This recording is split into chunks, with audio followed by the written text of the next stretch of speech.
righty, welcome back everybody to another episode. This is kind of becoming a regular tradition for us to end the semester with an episode featuring our student interns. So you're going to be hearing from the winter semester 2024 interns at the museum. These guys have been working on a series of collections highlights, which are a great tool for us. Going to be a way to expand knowledge of our collection on the website. There's already some up there from our education curator and our assistant curator, but we're very excited to be able to sort of showcase some of our student work. Up first, to talk a little bit about what they've been doing this semester and what they chose to cover for their highlights, we have Julia and Simone. Hi, guys. Hi. Hello.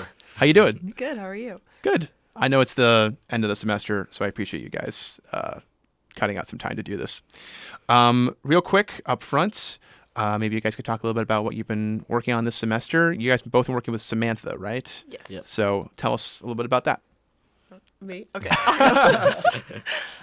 So at the beginning of the semester, I was working with Samantha on the Exploding Native Inevitable exhibit film night. Right. So I was doing a lot of research for that, and I was doing a lot of writing for a pamphlet that we made because it was a film night, so there wasn't anything on the wall. There weren't wall labels. Right. So all of the research had to be put in pamphlet form.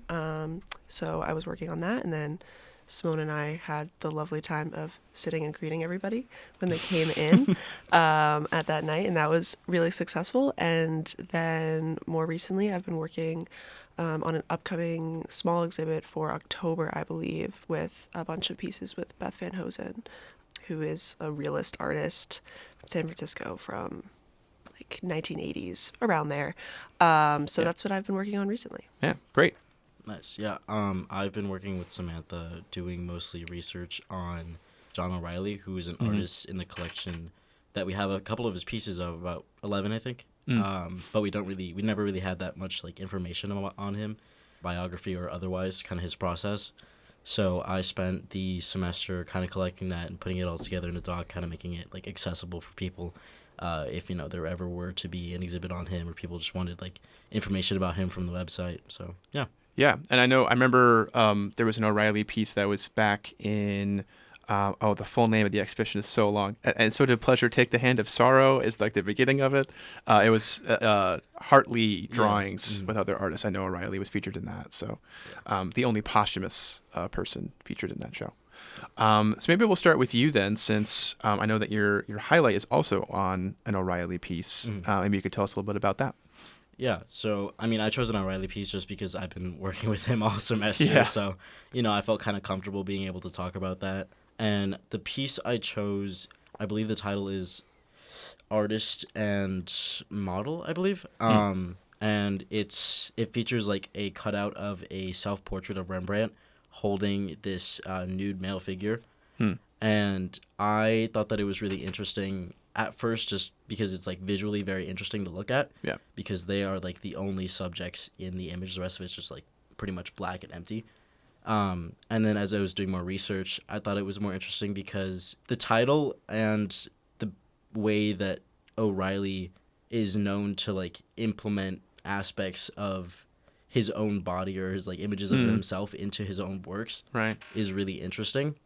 In that like a lot of his work has some aspect of like gay erotica or like nude male figures, and occasionally he would put in like his own body, or he would put in like pieces of his own body, like his arm or something like that. And since most of the figures that are nude are either headless or anonymous, it's kind of interesting to have to question, is this him or is this not him? It leaves a lot to the imagination. So I thought it was like an interesting piece in that the title and the subject matter kind of made you question, like, is this about him? Like, is it talking about like, the relationship? Because in the piece, Rembrandt is kind of like holding the male figure, so it's kind of like this like intimate relationship. So it's a play on how like every artist has like an intimate relationship with like their own work, but at the same time it's kind of like a play on O'Reilly's own identity. So I thought that was really interesting. No, that's great. Yeah, and I love with O'Reilly's works, I feel like they're definitely visually interesting when you first look at them, but it's a little hard to figure out like, oh, what exactly is kind of going on. And that's sort of the point, I think, with a lot of his sort of collages. So yeah, it's a great piece to pull out. And then for you, Julia, I know similarly, you were doing research on Van Hosen and chose a Van Hosen piece. So maybe you could talk a little bit about that. Yes, so I chose a piece called Dima. It's a really simple drawing. Most of her pieces are pretty simple and mundane, and they like draw your eye to just like the beauty in simplicity. So Dima is this female nude, and it's as if she's like kind of laying on what I presume to be a bed, but you really can't tell because there's no background. It's just these very simple, clean lines of like the outline of the female body. And I chose it because I thought it was a really good representation of kind of what her work resembles and represents to me. So at the time, abstract expressionism was kind of the dominant art form, and it was a very male-dominated art form. So it was like big, bold, and a lot of the pieces were kind of like asking for attention and asking for you to look at them. Whereas Van Hosen and a lot of the other artists that she was working with at the time were using realism to kind of counter that. And so her female nude really it's not asking to be looked at. It's just simply a woman lying there. Yeah. And I found a lot of beauty in that simplicity.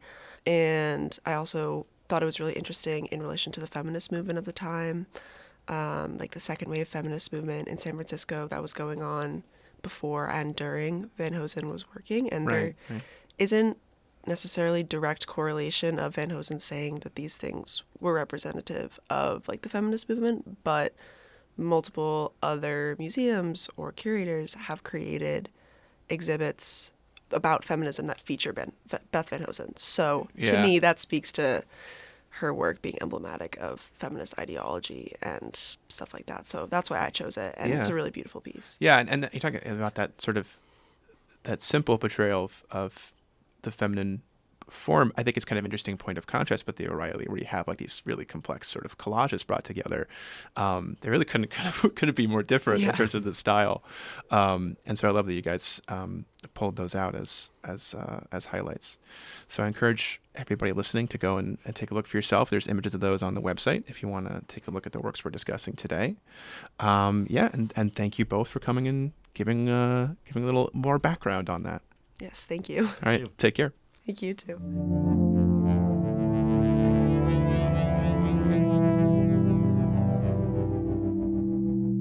All right, up next we have Owen. Hey, Owen. Hi, guys. How you doing? I'm good. Yeah, I know it's, as like I've been saying to everybody, it's finals week, so I appreciate you coming in right before that to make this happen. I was wondering if you could start by just outlining for everybody kind of what you've been working on, who you've been working with as an intern this semester. Cool, yeah. So I am working in collections management, so under Corey. Yeah. And then I have been working on a kind of a sub-project with two other interns, Lucy and Grace, and we have been working on kind of revamping the keyword online database system. So what is attached to what art in the collection online. Yeah. And we actually have an episode of this very podcast from a while back that talks about that same project. I think it's episode 3. It's very early on. Okay, yeah. So if you want to learn more about that project, feel free to give that a listen as well. And I also know that you worked on, in addition to working on that keyword project and developing that, I know that you wrote a collections highlight, which we've been going through. I wonder if you could tell us what you chose for your highlight and maybe why you chose that and something that you learned about it. Yeah, I chose the Starry Night of Alamut. Yeah. By Babak Tafreshi, I think is the name. Yeah. Why I chose it is I'm not quite sure. I kind of just really liked it. The stars. That's a good reason as any. The stars. I really like the stars. Something I learned what the word sublime meant. I was just looking for something that could describe kind of what I was looking at. Yeah. In the picture. No, that's a good descriptor for it. It's one of my favorite pieces in the collection. And I know that we have a lot of astrophotography. Mm-hmm. So I was happy to be able to that somebody was able to draw out some of that. What is Alamut? Alamut it's like a fortress that's carved into the stone in Iran. Gotcha. And I know it's been there for centuries and centuries, and he kind of just does a great job portraying it against the backdrop of the galaxy with like a lot of long-term exposure. Yeah, and I know that we've been as of recording it this week. This is the week of where the eclipse just happened. Yeah. Wild. You That made it was up there? Great. I was up in Rangeley, so I was Yeah, able me to see too. it. Oh, no kidding. Yeah. It was amazing. So no, it's so amazing to be actually able to see the night sky in some way, because I feel like that's increasingly less common. Yeah. And the eclipse is sort of a version of that, I guess. But I love in the photograph how beautifully that gets captured. Definitely. And I will also add, so the museum has added satellite exhibitions that are up in Hedge and Roger Williams. I think I saw those. Class. Yeah. I think I saw the Star Night of Element. Yeah, exactly. No, it's actually, this is, of all the works we're discussing today, this is the only one that's currently on display. So anybody in the area, if you would like to go and see the Starry Night Alamut, which I highly recommend, head over to Hedge Hall. It's on display there, and it will be for quite a while. And also be sure to check out Owen's highlight on the website. I'll tell you some more information about it. Great. Well, thank you so much. Yeah, thank you. All right, take care. Yep, you too.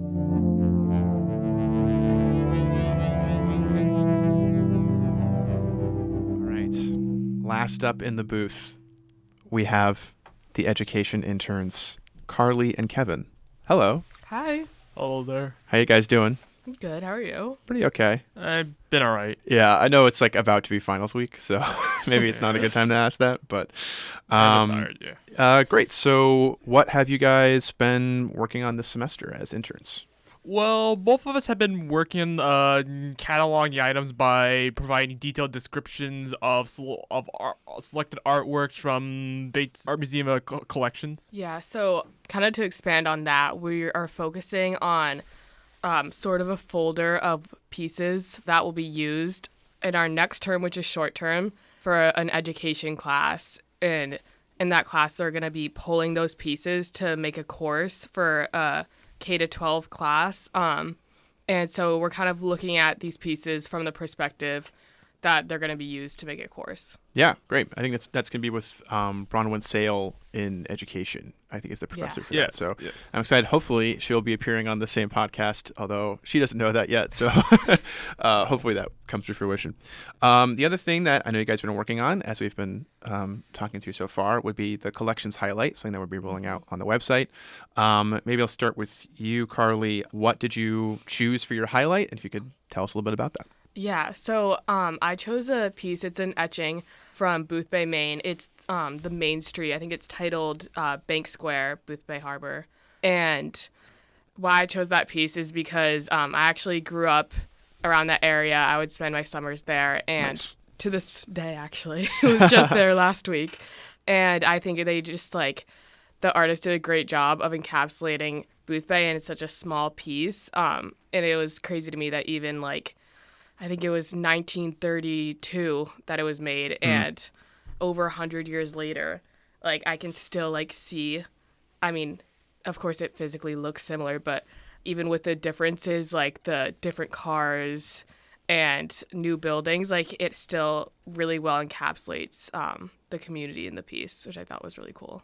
Yeah, it's great to look at pieces where you have like a personal connection to the site.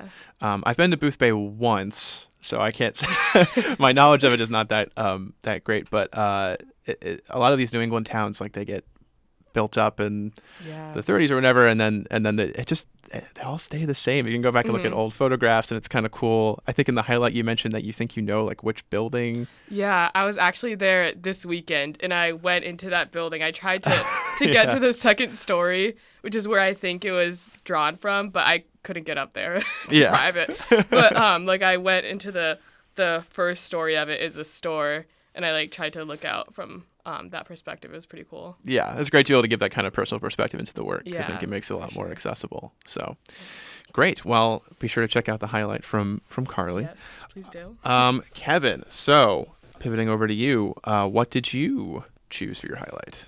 Well, admittedly, it's less personal because I've never been to New England at all. I mean, New That's Zealand okay. at all. But I worked on one of the works, like a vitrograph or a print of the Moriki boulders. It's like those it's like those large, unusual boulders that can be found on the coast of New Zealand. They're popular tourist attractions. Yeah. And I found this vitrograph to be quite appealing because the vitrograph does a good job of communicating how alien it appears, like putting it in a center perspective, the usage of like a monochrome coloring. No, we have a lot of works by Claire Van Vliet, who's the artist on that, and she really likes to stay in that kind of monochrome style, or she'll break out of it at very specific moments, and that's something that she wants to do.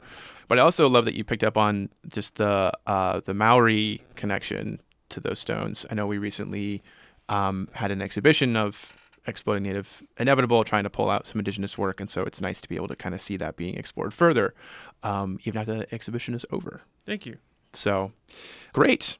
I think that's good. Sounds good. You guys are free to go study and panic for your upcoming finals week, Great. but I appreciate you making the time to come in and do this. Great, thank you. All right, thanks so Thanks. much.